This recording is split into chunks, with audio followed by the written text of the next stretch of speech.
Welcome to this episode of the $1 Million Mastermind. I'm Larry Weidel, and before we get started, if you want to know exactly how to win again and again, go to weidelonwinning.com/webinar now to watch something I've put together for you. Now let's get going into this episode of $1 Million Mastermind. I am here with founder and CEO of Botkeeper, and that is Enrico Palmerino. Enrico is running an incredible operation in the bookkeeping for account business, and in fact, 300 full-time employees, and the company's just founded in 2018. They are rolling, and congratulations on your success so early with your new business there, Enrico.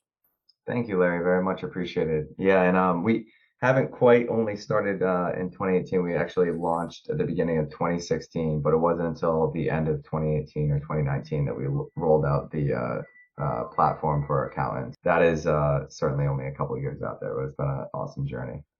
Tell me about that story now. You were in a couple of things. You've been a CEO of ThinkLite, Yes. which is a lighting efficiency company, and then you moved up to co-owner, managing director of SmartBooks, outsourced bookkeeping and accounting service, and now you've taken all of that and building something really substantial. Now it looks like.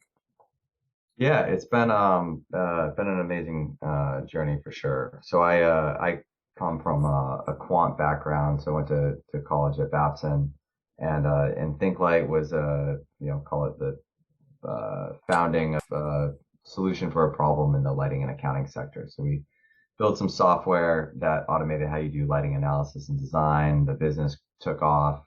We were doing 8.5+ million in ARR by the time I was a senior. So it was a crazy college journey.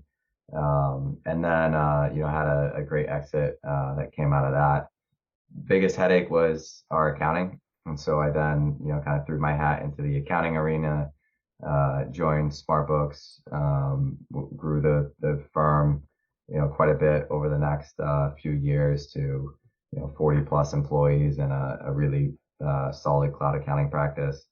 And then, ran into, I'd say, like some of the headaches and hurdles that faced the entire industry as a whole, which was human capital. Like the accountants are in short supply, but in super high demand. So fewer and fewer people are going into accounting year over year. It's like down 20% consecutively year over year. The average age of an accountant is 55. 72% of accountants that leave an accounting job leave the industry altogether. And the starting wages for an accountant just jumped 20% at the beginning of this year. So you're seeing a lot of strain on the accounting industry and accounting firms alike. All the while, the demand is just growing exponentially. So even though the supply is shrinking, the demand for financial services is expanding at the kind of same velocity that new business formation is happening, and that's an exponential curve. And so you take those two things together, and you have this major headache and problem. You have all these businesses wanting your services, but not the people to do it. And that's where the idea for Botkeeper came to be, which was, let's build a platform for you to run and manage a bookkeeping practice on. Be the first of its kind. So there wasn't any other CAS, client accounting services platform, aka bookkeeping, out there for you to build and scale a business on. And then two, if that platform did what it was supposed to, which was be a management solution, but also unify all these disparate apps out in the market and allow access in an automated fashion to the financial data of the businesses and allow you to relay back to them, process accounting, you could take that data exchange or platform, marry in machine learning and AI, and actually automate away a lot of the processing, whereby which both of those together free up the human capital constraints, because you're allowing a human to do way more than they could otherwise, do the skilled critical thinking, complex accounting, but automate away a lot of the manual, tedious, kind of mundane, basic bookkeeping. Yeah, and what school was this? What college? I went to Babson College in Massachusetts. And what were you studying that caused you to, was it were you in an entrepreneurial business management type program? So Babson happens to be ranked #1 in the world for entrepreneurship.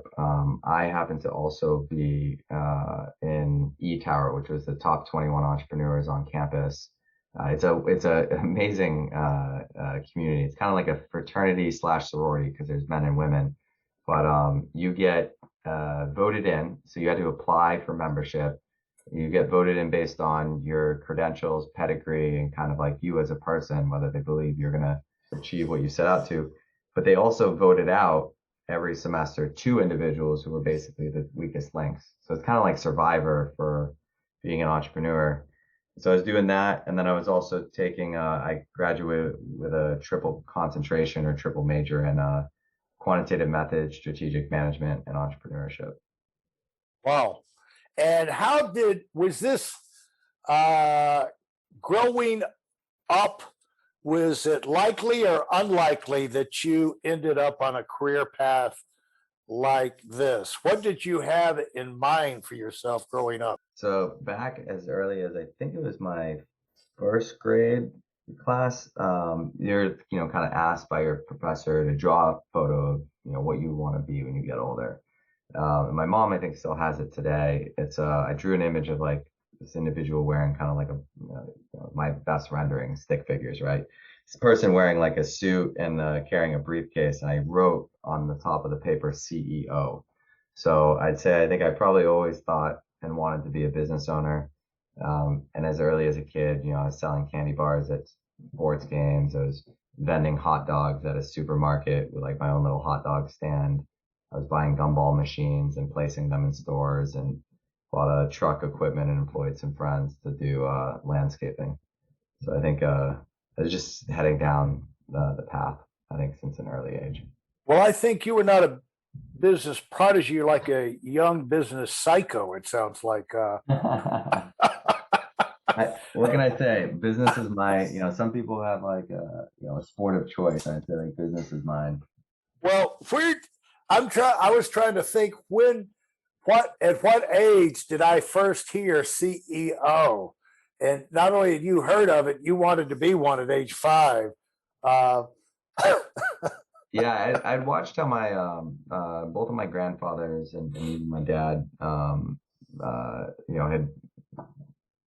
my grandfather on my dad's side, he built a plaza and a supermarket, and then like multiple supermarkets and stuff. And I watched the community impact that he had, and it was just like so cool to have this thing that he had started, and obviously like assembled like the bricks that came together, and then the business and employing a lot of people, and he did a lot of like charitable and donations and stuff for the community, and just the impact that he had, and everyone knew him. So he's like a local celebrity, which was so cool. And then my grandfather on my mom's side had started an agriculture distribution business, and it was like the exact opposite. Where on my dad's side, that grandfather was like, the work demanded a ton. Like it was just tons of hours. Like running a supermarket is just crazy hours and time. And my dad ended up taking over too, so I watched that firsthand. But my grandfather on my mother's side, he had figured out a way to build a business that was like just him and like some contractors and vendors, but I had the ability to like work from home and crazy amount of flexibility, and like sold it and retired early. And I kind of just had this vision for like, how do I do both, right? And that's what I wanted to be. I wanted the flexibility, but I liked the some level of control. I most importantly just love the idea of the impact. Hey, listen, there's a lot of information online, but there aren't a lot of people who've actually done something. In my case, I've actually built a successful business that's accrued over $5 billion in assets under management and has done well even during trying times. Now, if you want to know exactly how I've done this, go to whitelmwinning.com/webinar now. I've compressed a decade of learning into 5 short weeks just for those of you who want to give yourself an incredible advantage and are tired of waiting and watching others move up. Yeah, and what skill sets were you developing as you came up? Were you thinking of those terms, or are you just trying to try as many different businesses, do as many different things, uh, learn as much as you possibly could to put you in a position uh, to be successful like that? So I think I gravitated to math, and I liked speaking, or like communication. You could say I got in trouble a lot in class for talking when I probably shouldn't have. But I think two skill sets. Like one fundamental principle is just being able to sell, right? And communicate people. But two, and the foundation to being able to sell is solving a problem, and being able to problem solve, find a gap or a need and meet it. And that's one of the reasons why I gravitated to math, was I love problem solving. And whether it was vending candy and drinks and stuff like that at sports games, like the problem I was solving was people were here out in a field and hungry, and there's no place to go. There's no like outdoor vending machines, so a little stand and selling concessions and stuff solved that need. And I had to be able to converse and sell people on whatever products I was selling them, and also identify like the ones that people would want that I didn't have and need to make sure I come back to the next game with. And then math, I loved the algorithms. And then I started to, I think, just gravitate to, I love the idea that you could use mathematical equations to automate processes. And I thought that was like just beautiful, like streamlining and automating things was, this idea of machines and software was cool. And that's, kind of since then where I continue to gravitate today, but all fundamentally rooted in problem solving. Well, it obviously helps inform your decision making to move in the right direction as much as possible when you know where you want to end up. And you, having set your sail towards having your own thing, being your own company, uh, it probably wasn't an accident that you wound up. Uh, I don't know that college in Massachusetts. Baxton? Are you saying? Babson, Babson. Yeah, it's small. I mean, it's like only 1,200 students. At Okay, the time it was, I think, it I might be don't feel so 1,600 bad now. now. Yeah, it's small. They definitely have a lot of prestige around entrepreneurship and are like globally ranked. Now, How'd you even find? How'd you even? Did you go on a hunt, or had some of your family members been to Babson to where, or were you out looking for the number one entrepreneurial school? How did you wind up there? So I started looking for the number one business school. So I was looking at like Ivy Leagues, like Vanderbilt, like just Wharton. I was looking at like those, schools like that. And along the way, I was catching up with a buddy who happened to be on the tennis team with me. And he's like, "Oh, Enrico, where are you applying?" And I was like, "Oh, I'm looking here." He's like, "Well, what are you looking for?" Like there's a very wide range in size and feel and location of those schools. Like what do you care about? I told him wherever I go, I just want to go to the number one place. Like I'm a competitive person by nature, so I want to go the best. And he said, well, if that's your criteria, and I told him best business school. He's like, well, have you heard of Babson? They're number one in entrepreneurship. And then that was like the instant click. Like it was like, well, entrepreneurship is more aligned with what I really want to be versus call it like business, because it's more broad set, not this like idea of like starting something and taking it from the ground up. And then I went, did research, went on campus and, I think shadowed a class, and I applied early decision, and went there. I applied, early action to was like Bentley and, Bryant as well, just because they were also local. Coming out of that, uh, because people, the idea of this is to talk about winning and lessons you've learned about winning by real world experience. But the people can't listen to this, and they're looking for, what can I do, what can I do that I'm missing and everything. Now, one thing they can't do, probably for most people, it's too late to go and try and get into Babson.